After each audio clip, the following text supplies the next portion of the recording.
It was quite a week with still a number of defections, and need I say that it might continue next week? Well, don't quote me. However, after the barricade of the National Assembly, the events that followed had almost every tongue wagging, including these lawyers. The National Assembly is the bastion of democracy everywhere in the world, and they ought not to be prevented by armed men, so-called, to prevent them from carrying out their functions. The method in which the DSS acted, particularly the maxing, in a democratic setting, things like that are not obtainable, particularly if you are dealing with people who are supposedly to be representatives of the people. The National Assembly members, particularly the senators, they are representative of Nigeria.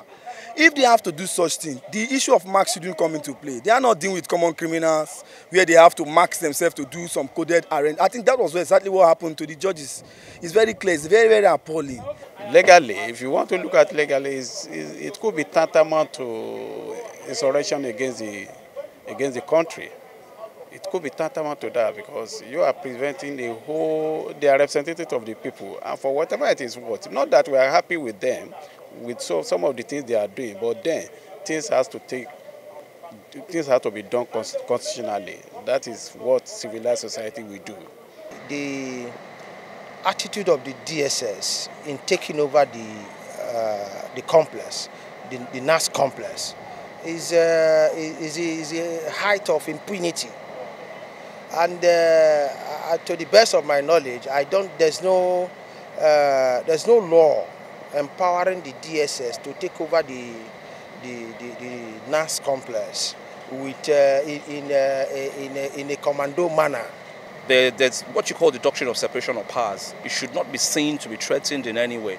The members of the National Assembly operate in a different sphere from the executive, and there are checks and balances. The situation where the executive now has the impetus to use state agencies or to stop legislators from accessing the National Assembly is something that should be condemned.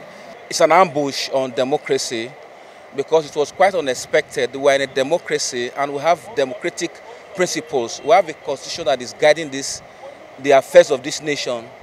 And if anything has to do with such a blockade, there should be an expression from the presidency, and that is the suspicion that most Nigerians they have today, that if without the consent somehow, without real facts for now, that the presidency is involved, because if without directives from the presidency, such cannot happen in a National Assembly of this nation, the Senate precisely.